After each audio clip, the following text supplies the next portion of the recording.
Joining the likes of the AJ1, AJ4, and AJ5, the Air Jordan 3 Craft is the newest addition to the catalog, releasing in an ivory colorway. Alongside extending the paneling and trims along the toe, heel counter, and eye stays, the pair reworks the silhouette's signature back tab.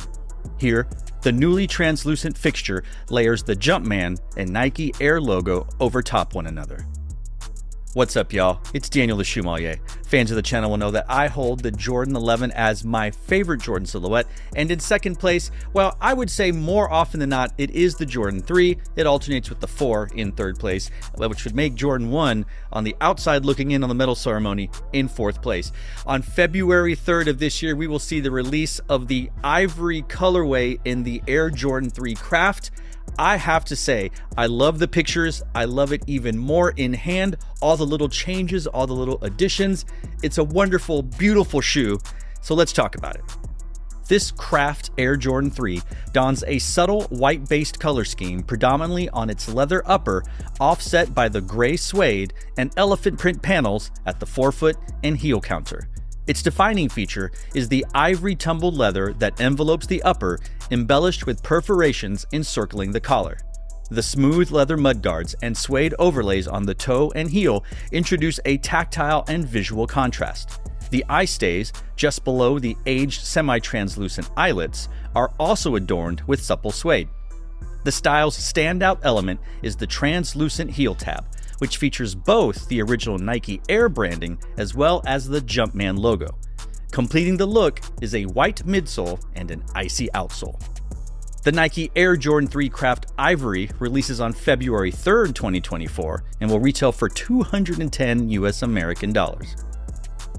Now, when it comes to fit, my foot is about a 9.25, but that shoe size does not exist. So depending on the brand and depending on the silhouette, I either get a 9, hope that fits, remove the insole, or go up to a 9.5, hope that fits, or maybe put in a third-party insole.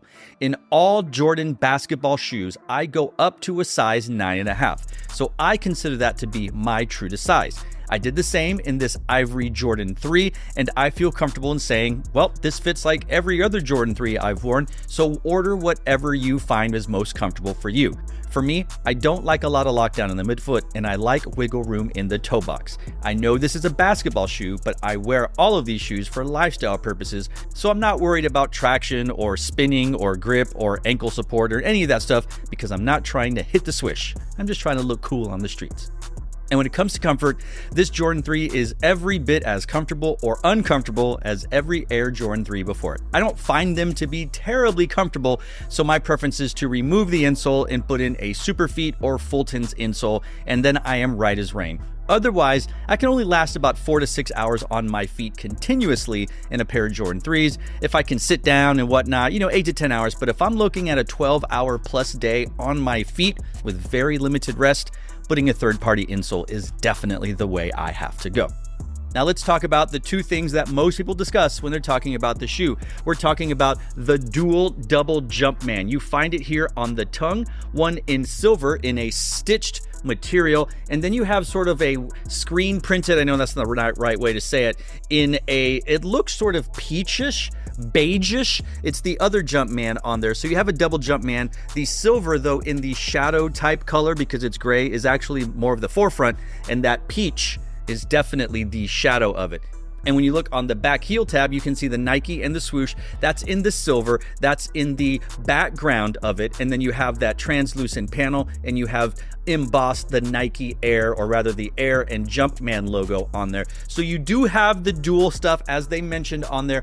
One's a little bit harder to see than the other. In the light, it does make it look darker. In real life, it is less dark. It's lighter. It definitely is not as peach as what the outsole looks like to me. When you take it out in real life and I'm looking in the sun, it's more translucent, it's more peachy, kind of, depending on the light, and this is definitely a little bit darker. If you are familiar with the Fragment Jordan 3s, this kind of has that look, that vibe, that hue to the color. Now, it's not exactly like it, and it doesn't stand out as bad as that does, which is unfortunate because I really like that shoe. This actually fits the overall color scheme because of the aforementioned eye stays. You have that on the tongue with the Jumpman, and then again on the outsole. So it all has a very similar look and feel and vibe and aesthetic, so it all definitely matches. I really like this shoe. I think it's beautiful. It looks great. It feels great. The quality is very good for a Jordan. Take that however you want to take it, especially when it comes to leather quality and whatnot. Like I said, it feels just as good or not as good as any other Jordan 3. And down here in Texas, we only have like 2 weeks of real winter. Like we just experienced our first real winter. We've got like 1 more week of it sometime around Easter, and then we're through with it. But I think that one could wear this because it's not an overly white shoe. I wouldn't call it like this is a spring white or a summer white. With the peach and the light gray elephant print, it gives it that little element of you could wear it in the early fall, you could wear it in the late spring, I don't know, late winter. If you don't get snow, I guess it'd be fine, but this is a shoe that I think you could put almost any sort of fit together. Today I am wearing gray, a nice dark gray hoodie. I'm not wearing this shoe, but it would match perfectly. You like gray sweatpants? You can wear this. You like to wear black? You can wear this.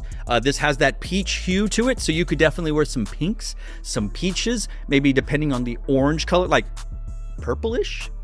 There's a lot of combinations and varieties that you can wear with the shoe, which I'm excited to see because I can definitely rock this shoe in very many different ways, and I can't wait to do it. I'd love to hear what you think about this shoe in the comment section down below. Are you gonna grab it?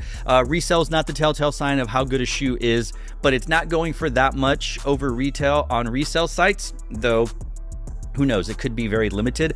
I don't think it's going to be that limited, but I don't have any real numbers. I haven't seen a lot of data that suggests it will or won't be limited. It might be just like your everyday Jordan release. I imagine there will be less of these than the yellow ochre, which has been sitting as far as I can tell. Not as many as the blue suede reimagined ones, which were definitely sitting, which I love that shoe, but hey, you know, whatever. So be sure to check out your favorite local sneaker boutiques first and foremost, before you go to the big boxes, before you go to sneakers. Just support the locals, as we say here, because hey, they're going to support you a lot more than big brands will support. So Kicking It ATX, not sure how they're going to do their drop, but go ahead and check them out on Instagram. Check them out online, on social media. Hashtag not an ad, hashtag no free shout outs, but that's just the place that I go to here in Austin. So check it out. Let's talk about this Ivory Craft shoe in the comment section down below. Nice. I love it. It's great. So to all of you out there, wherever you are, thanks for watching. Stay tuned and just chill till the next episode.